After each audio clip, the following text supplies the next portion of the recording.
Dios nos ha llamado por medio del Evangelio a participar de la gloria de nuestro Señor Jesucristo.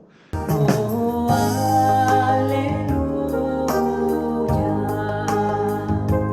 Oh, aleluya. Oh,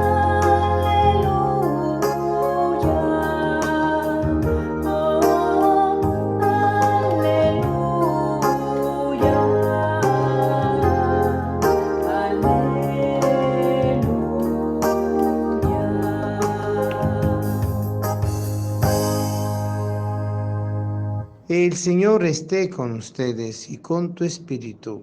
Lectura del Santo Evangelio según San Mateo. Gloria a ti, Señor. En aquel tiempo se hallaba Jesús con sus discípulos en Galilea y les dijo: El Hijo del Hombre va a ser entregado en manos de los hombres, lo van a matar, pero al tercer día va a resucitar. Al oír esto, los discípulos se llenaron de tristeza. Cuando llegaron a Cafarnaúm, se acercaron a Pedro los recaudadores del impuesto para el templo y le dijeron: ¿Acaso tu maestro no paga el impuesto? Él le respondió: sí lo paga. Al entrar Pedro en la casa, Jesús se adelantó a preguntarle: ¿qué te parece, Simón? ¿A quiénes le cobran impuestos los reyes de la tierra, a los hijos o a los extraños? Pedro le respondió: a los extraños. Entonces Jesús le dijo: por tanto los hijos están exentos. Pero, para no darle motivo de escándalo, ve al lago y echa el anzuelo, saca el primer pez que pique, ábrele la boca y encontrará una moneda. Tómala y paga por mí y por ti. Palabra del Señor. Gloria a ti, Señor Jesús. La palabra de hoy nos invita a valorar lo que es la importancia de lo que es el compartir dentro de la iglesia como comunidad de fe, comunión de bienes espirituales y materiales, pero al mismo tiempo deberse a la sociedad civil a la cual uno pertenece. Y la sociedad civil como tal tiene su exigencia de derechos y deberes que hay que cumplir como ciudadano, como miembro. A pesar de que nosotros estamos en el mundo, pero no somos del mundo, así como el Señor nos indica, nosotros debemos responsabilizarnos y corresponsabilizarnos de los deberes civiles que implican el bien común, porque todo impuesto que se pague, toda ley que se respete, evidentemente es a beneficio de la comunidad, de la sociedad a la cual uno pertenece. Es justamente la convivencia de lo que es la permanencia de la Iglesia en el Estado de Derecho. Y eso significa algo muy importante. Nos debemos a Cristo. Por el hecho mismo de debernos a Cristo, eso nos permite a nosotros ser auténticos y fieles discípulos del Señor en el mundo sin ser del mundo, por lo cual cumplimos con los deberes que nos corresponden. El Señor lo pregunta a Pedro. Es interesante que los recaudadores se dirigen a Pedro, no directamente a Jesús, y le dicen, cuando tu maestro no paga el impuesto, él le respondió: sí lo paga. No van directamente donde Jesús. Eso significa que ya Pedro tenía un rol y un papel significativo en el grupo de los discípulos. Representativo, evidentemente, ¿no? Y él le respondió: sí lo paga, lo afirma sabiendo un hecho que se da, porque Jesús seguramente no era solo una vez que lo hacía, sino que cada vez cumplía con ese deber.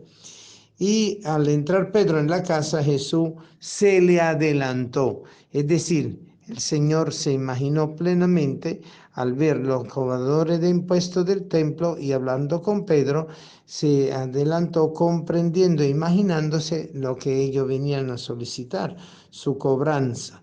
Y evidentemente, si Jesús se hubiese negado, iba a determinar ese conflicto que justamente querían buscar que él realizara, es decir, la contradicción con la autoridad cívica religiosa y con lo que implicaba el tributo al templo para esa teocracia propiamente dicho del Estado de Israel, fundamentado en el derecho divino, que a su vez le da categoría y rol y importancia a la casta sacerdotal, al impuesto del templo, al mantenimiento del templo, donde se realiza la celebración justamente del sacrificio que el mismo Señor había pedido a Moisés. Ahí es donde nosotros vemos la importancia de la respuesta de Jesús. ¿A quién le cobran impuestos los reyes de la tierra? ¿A los hijos o a los extraños? Claro, porque si él se conoce a sí mismo como el Hijo de Dios, él está exento, evidentemente.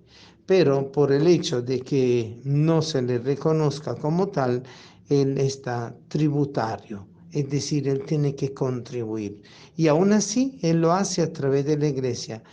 Pesca, saca un pescado y darlo, y con eso tú encontrarás una moneda con la cual va a pagar el impuesto por mí y por ti, es decir, por la iglesia como tal.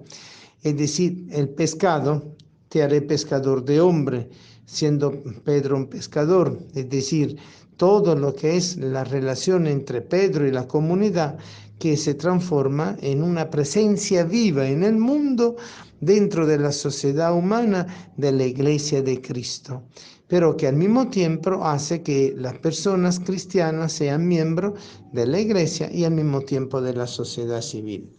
Eso implica justamente el sentido correlacional que Jesús plantea.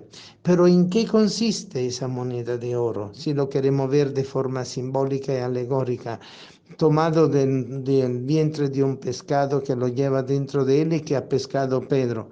Tiene el significado del diezmo, tiene el significado de la cooperación, tiene el significado de la solidaridad, tiene el significado de la realización de la encomienda que Jesús le ha dado a sus discípulos, dándole el sentido pleno de la evangelización.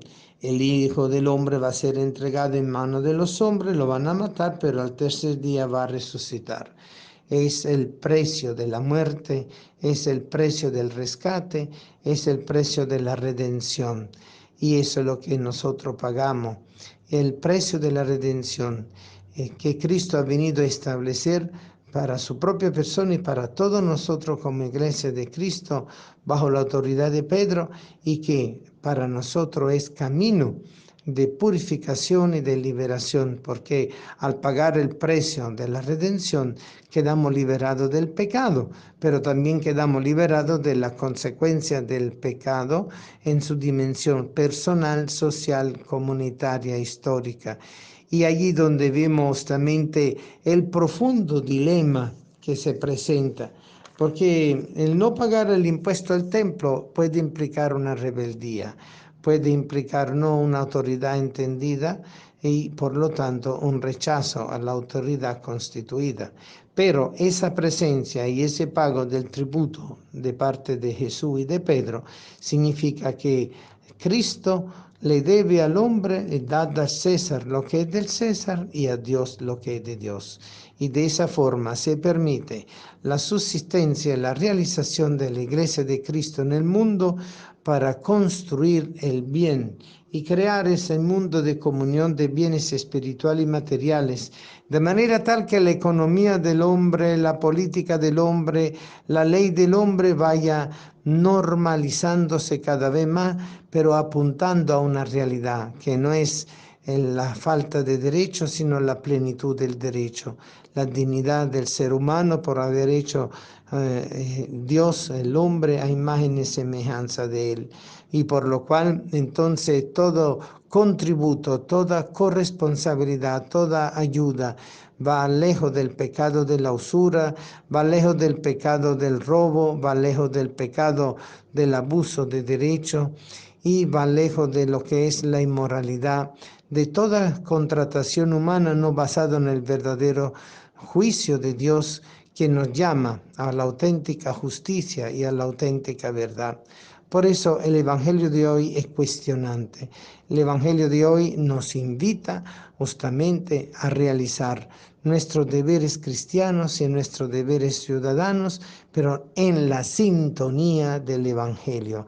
Es realizar el Evangelio, y realizar el Evangelio es anunciar con nuestra propia vida la pasión, muerte y resurrección de Cristo, que fue pagado a precio de sangre y al cual también nosotros contribuimos con nuestro testimonio, entrega, servicio y oblación.